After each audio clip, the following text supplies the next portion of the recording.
नमस्कार. कथासागरमध्ये सगळ्यांचं स्वागत. आज गुरुवार आणि म्हणूनच सायंटिफिक टॉईज किंवा मुलांसाठी उपयुक्त अशा काहीतरी व्हिडिओचा वार.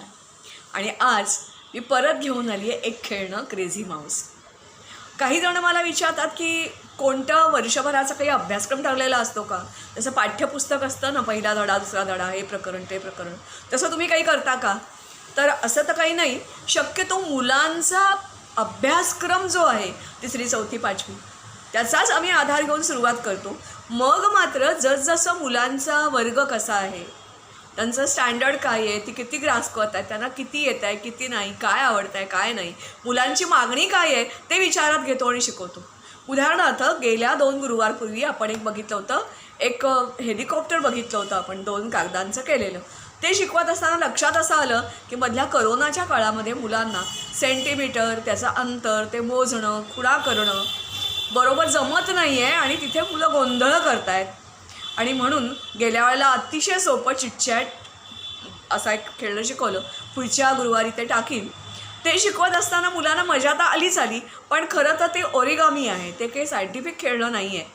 आणि मग ते करता करता मुलं म्हणाली की ते बाई हे नुसतं बोलत नाही आहे बरं का हा माऊस, तर तो जो काही बॉय आहे तो नुसता बोलत नाही बरं का, आवाज पण करतोय, बघा येतोय की नाही कागद. तर मग तो आधार घेऊन आम्ही त्याने विचारलं की मग पुढच्या वेळेला काय तुम्हाला आवाज करणारं खेळणं शिकवायचं आहे का? हो, सगळ्यांनी मला उत्तर दिलं. एवढंच नव्हे तर आवाज करणाऱ्या बरोबरच त्यांना मूवमेंट करणारं खेळणं हवं होतं. आणि मग त्यांच्या वयाला 3री 4थी 5वी आणि त्यांच्या स्टँडर्डला, ती ज्या घरातून येतात, मधल्या काळामध्ये त्यांचं झालेलं नुकसान, हे सगळं विचारात घेता हा अतिशय छोटा असं हे त्यांना खेळणं शिकवलं. प्रथम चौकोनी कागद घेतला, मगाशी सांगितल्याप्रमाणे घडी घातली, कान तयार केले. मात्र असं आपण जे म्हणतो की असा कागद पकडा आणि असं हाताने तुम्ही आत ढकलून फोल्ड करा, असा ते मुलांना पटकन जमत नाही. असा फोल्ड करा. मी बनवला हा क्रेझी माऊस. याच्या शेपटीला हलवलं की तो असा हलतो. मुलांचं म्हणणं होतं की यावेळेला काहीतरी हालचाल करणार आणि आवाज करणारं. नीट ऐकलं तर ह्याचा आवाजसुद्धा येतो.